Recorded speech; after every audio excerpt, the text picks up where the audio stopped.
Well said. Because of unbelief, they were broken off, and you stand by faith. Do not be haughty, but fear. Romans chapter 11, verse 20. Apostle Paul has warned the gentle Christian not to be arrogant toward the Jewish people. Though Israel had rejected faith in Christ as the way to be right with God, gentle Christians are in no way superior or favored to the Jews. Paul has compared those Israelites to unproductive branches broken from a tree. Purely for the sake of this point, those people are like limbs deliberately prone to make way for the new branches to be added. Those new branches are the Gentiles. That fact, Paul now writes, should cause a Gentile Christian to be even more humble about their place on that symbolic tree.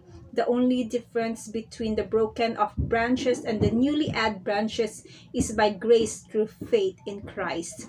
Paul warns the Gentile Christian to hold tight to the branch by continuing in their faith in Christ. Lest we lose sight of Paul's point here, this is not a suggestion that saved believers can lose their salvation. The analogy of branches and trees extends only to the idea that God has the right to add or remove branches. Since God removed Israel for their stubbornness and pride, He is more than able to do the same to Gentiles for their arrogance.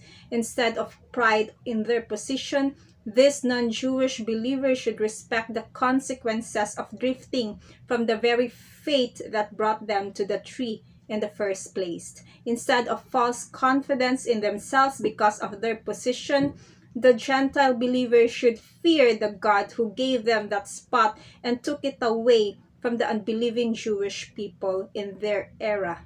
Romans chapter 11 describes why God has hardened Israel in their unbelief in Christ. It is make room on God's figurative olive tree for the Gentile Christians. Though a remnant of Israel has believed in Jesus, but the old branches of unbelieving Jews have been broken off for now, and the new branches have been grafted in to the root. In turn, the salvation of so many Gentiles will provoke Israel to jealousy, drawing her back to God through faith in Christ when He removes the hardening of their unbelief.